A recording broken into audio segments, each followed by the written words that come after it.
काफी समय पहले की बात है। एक गांव में एक अंधी बुढ़िया रहती थी। वह गणेश जी की परम भक्त थी। आंखों से भले ही दिखाई नहीं देता था, परंतु वह सुबह शाम गणेश जी की बंदगी में मग्न रहती। नित्य गणेश जी की प्रतिमा के आगे बैठकर उनकी स्तुति करती, भजन गाती व समाधि में लीन रहती। गणेश जी बुढ़िया की भक्ति से बड़े प्रसन्न हुए। उन्होंने सोचा, ये बुढ़िया नित्य हमारा स्मरण करती है, परंतु बदले में कभी कुछ नहीं मांगती। भक्ति का फल तो उसे मिलना ही चाहिए। ऐसा सोचकर गणेश जी एक दिन बुढ़िया के सम्मुख प्रकट हुए तथा बोले, माई, तुम हमारी सच्ची भक्त हो। जिस श्रद्धा व विश्वास से हमारा स्मरण करती हो, हम उससे प्रसन्न हैं। अतः तुम जो वरदान चाहो हमसे मांग सकती हो। बुढ़िया बोली, प्रभो, मैं तो आपकी भक्ति प्रेम भाव से करती हूँ। मांगने का तो मैंने कभी सोचा ही नहीं, अतः मुझे कुछ नहीं चाहिए। गणेश जी पुनः बोले, हम वरदान देने के लिए आए हैं। बुढ़िया बोली, हे सर्वेश्वर, मुझे मांगना तो नहीं आता। अगर आप कहें तो मैं कल मांग लूंगी। तब तक मैं अपने बेटे व बहू से भी सलाह मशविरा कर लूंगी। गणेश जी कल आने का वादा करके वापस लौट गए। बुढ़िया का एक पुत्र व बहू थे। बुढ़िया ने सारी बात उन्हें बताकर सलाह मांगी।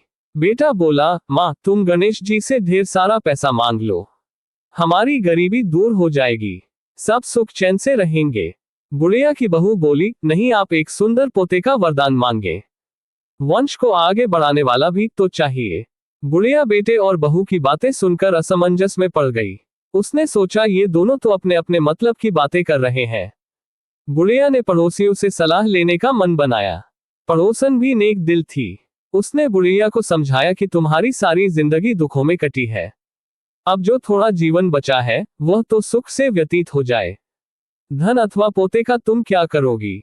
अगर तुम्हारी आंखें ही नहीं हैं, तो ये संसारिक वस्तुएं तुम्हारे लिए व्यर्थ है। अतः तुम अपने लिए दोनों आंखें मांग लो। बुढ़िया घर लौट आए। बुढ़िया और भी सोच में पड़ गई। उसने सोचा, कुछ ऐसा मांग लूं जिससे मेरा, बहू व बेटे सबका भला हो। लेकिन ऐसा क्या हो सकता है? इसी उधेड़तुन में सारा दिन व्यतीत हो गया। बुढ़िया कभी कुछ मांगने का मन बनाती तो कभी कुछ, परंतु कुछ भी निर्धारित न कर सकी।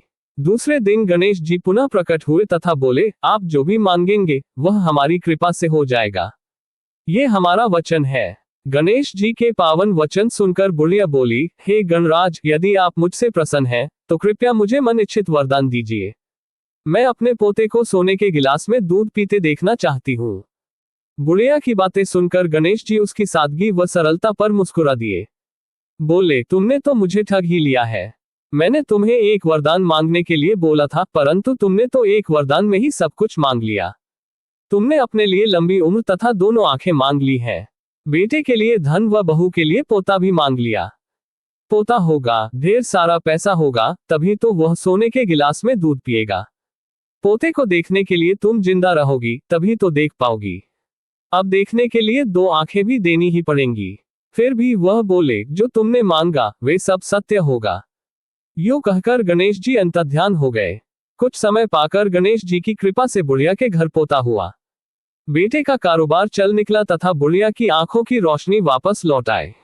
बुढ़िया अपने परिवार सहित सुखपूर्वक जीवन व्यतीत करने लगी। गणेश जी विघ्न विनाशक व शीघ्र प्रसन्न होने वाले देवता हैं। अगर कोई सच्चे मन से गणेश जी की वंदना करता है तो गौरीनंदन तुरंत प्रसन्न होकर उसे आशीर्वाद प्रदान करते हैं।